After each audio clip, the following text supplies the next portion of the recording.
Final revision में आपका स्वागत है और मैं हूं यश। आज के लेक्चर में हम साइंस एंड टेक्नोलॉजी के नवंबर माह के करंट अफेयर्स की बात करेंगे। सबसे पहले है C-295 एयरक्राफ्ट। ये new generation tactical air lifter है। हाल ही में इसके मैन्युफैक्चरिंग प्लांट का फाउंडेशन स्टोन रखा है हमारे प्राइम मिनिस्टर ने गुजरात के वडोदरा में। देखिए, इसकी manufacturing Airbus defence and space company Spain में करती है, लेकिन इंडिया में टाटा कंपनी से मैन्युफैक्चर करेगी। इसके माध्यम से ट्रूप्स या लॉजिस्टिक्स को एक से दूसरे माध्यम तक पहुंचाया जाता है। ये short take off and landing में कैपेबल है। 480 किलोमीटर पर आवर की स्पीड गेन कर सकता है मैक्सिमम। इसमें इंटरनल स्टोरेज 71 सीट्स का है।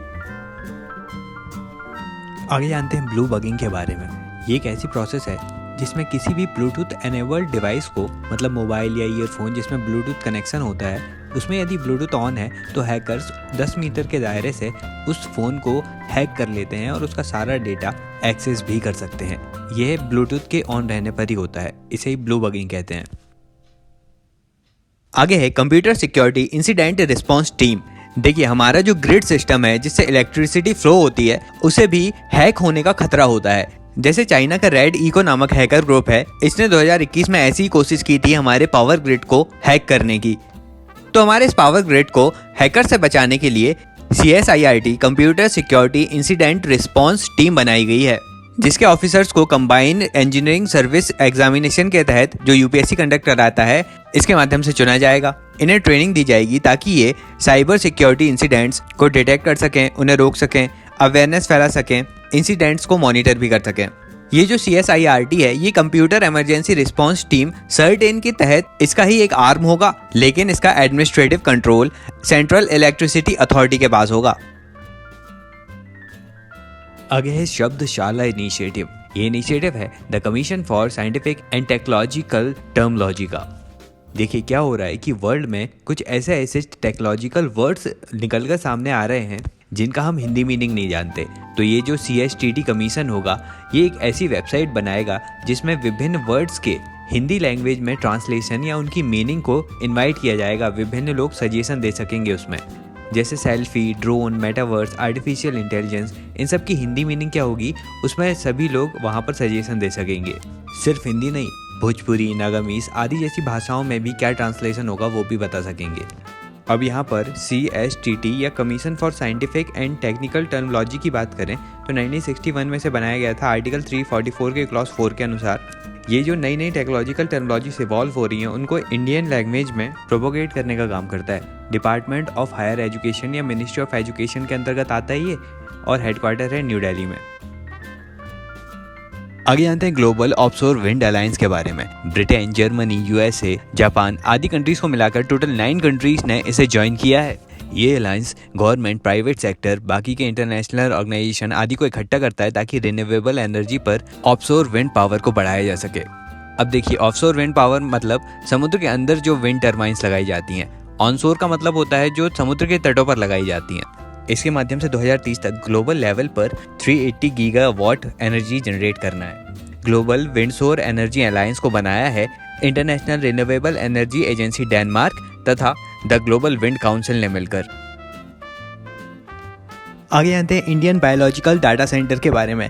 Union ministry of science and technology ने इसे इनॉग्रेट किया फरीदाबाद, हरियाणा में। देखिए, बायोलॉजिकल साइंस की तरफ बहुत सारे लोग रिसर्च करते हैं। उनके रिसर्च का जो डाटा होगा, मतलब उनके रिसर्च का जो रिजल्ट निकलेगा, वो इंडियन बायोलॉजिकल डाटा सेंटर में रखा जाएगा ताकि दूसरे लोग भी उनकी रिसर्च को एक्सेस कर सकें, पढ़ सकें। ये centre totally government of India के द्वारा सपोर्टेड है। ये इंडिया की पहली नेशनल रिपोजिटरी है for life science data.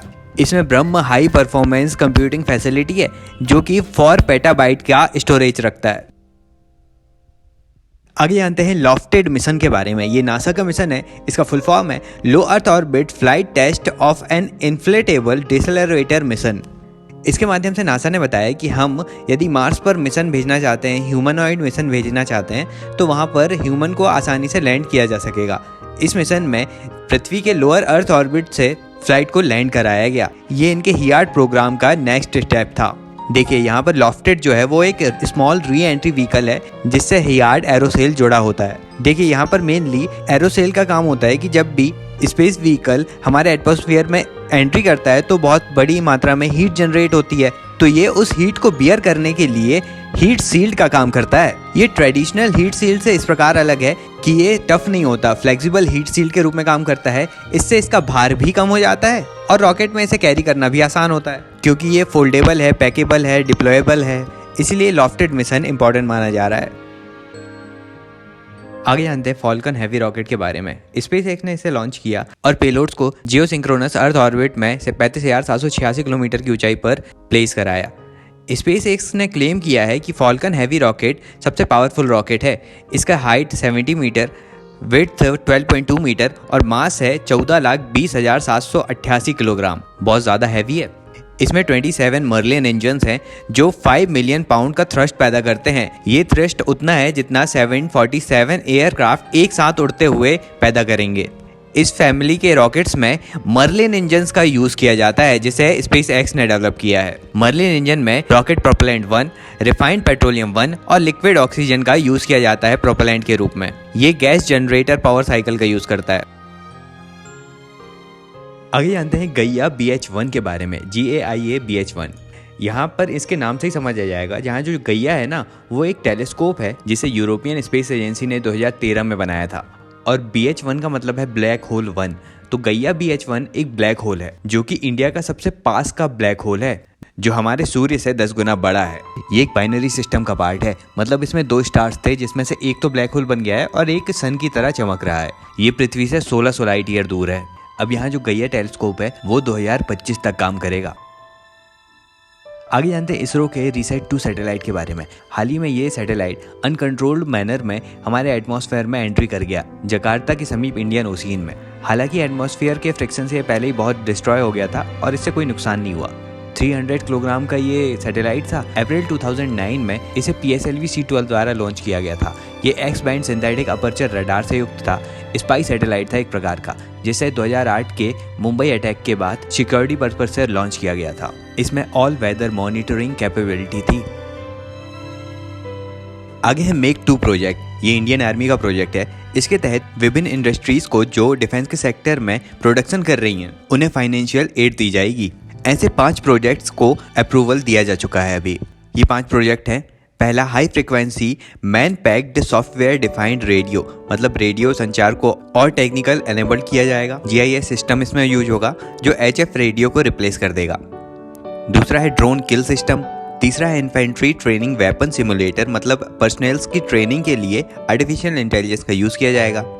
Fourth है 155 मिलीमीटर टर्मिनल गाइडेड म्यूनिशंस। इन्हें 2000 राउंड्स बनाकर खरीदा जाएगा जो प्रिसीजन के साथ टारगेट को हिट करेगा। फिर फिफ्थ इंडस्ट्री है मीडियम रेंज प्रिसीजन किल सिस्टम। ये लगभग 2 आवर तक हवा में रह सकेगा और real time high value target को 40 किलोमीटर के अंदर अंदर हिट भी कर सकता है। तो ये 5 इंडस्ट्रीज को फंड किया जाएगा मेक 2 प्रोजेक्ट के अंतर्गत। आगे जानते हैं कॉर्डी गोल्ड नैनो पार्टिकल के बारे में। ये एक कोलैबोरेटिव रिसर्च है fungus powered biosynthesised nano gold particle के ऊपर, जिसे हाल ही में जर्मनी के द्वारा इंटरनेशनल पेटेंट दिया जा चुका है। देखिए, इस रिसर्च में 4 इंडियन इंस्टीट्यूशंस भी शामिल थे। अब ये जो नैनो पार्टिकल तैयार किए गए हैं ना, ये ह्यूमन बॉडी में जो दवाएं टारगेटेड ऑर्गन तक पहुंचाई जाती हैं, उनकी स्पीड को बढ़ा देता है। बहुत ही एक्यूरेसी से काम करता है और तेजी से भी। देखिए, ये कॉर्डी गोल्ड नैनो पार्टिकल है ना, इसे सिंथेसिस से तैयार किया गया है। ये 2 प्रकार के हैं। पहला है कॉर्डिसेप्स मिलिटारिस। ये एक बायोलॉजिकल कंपाउंड है, मतलब फंगस है। दूसरा है गोल्ड सॉल्ट। ये आयोनिक केमिकल कंपाउंड होते हैं गोल्ड के, जिसका यूज इस सिंथेसिस में किया गया और नैनो पार्टिकल्स को बनाया गया। अब यहाँ कॉर्डिसेप्स मिलिटारिस जो है ना, वो सुपर मशरूम कहलाता है। इसमें ट्रेमेंडस मेडिकल प्रॉपर्टीज होती हैं। ये ट्रेडिशनल मेडिसिन में भी यूज किया जाता था। एंटी एजिंग और एंटी इन्फ्लेमेटरी प्रॉपर्टीज भी रखता है, मतलब बुढ़ापे को आने में धीमा करता है। आगे है AD-1 एयर डिफेंस 1। DRDO ने इसे डेवलप किया है और इसका फेज 2 का फ्लाइट टेस्ट किया है, जो सक्सेसफुल भी रहा। AD-1 एक लॉन्ग रेंज इंटरसेप्टर मिसाइल है, मतलब जो भी बैलिस्टिक मिसाइल से यदि हम पर हमला होता है तो या तो वो एटमॉस्फेयर से बाहर रहती हैं तब, या एटमॉस्फेयर में एंटर कर गई हो तब भी। दोनों ही कंडीशन में ये AD-1 उस बैलिस्टिक मिसाइल को डिस्ट्रॉय कर देगा। इसमें 2 स्टेज सॉलिड मोटर उपस्थित है। ये एडवांस कंट्रोल सिस्टम के साथ नेविगेशन एंड गाइडेंस एल्गोरिथम पर आधारित है।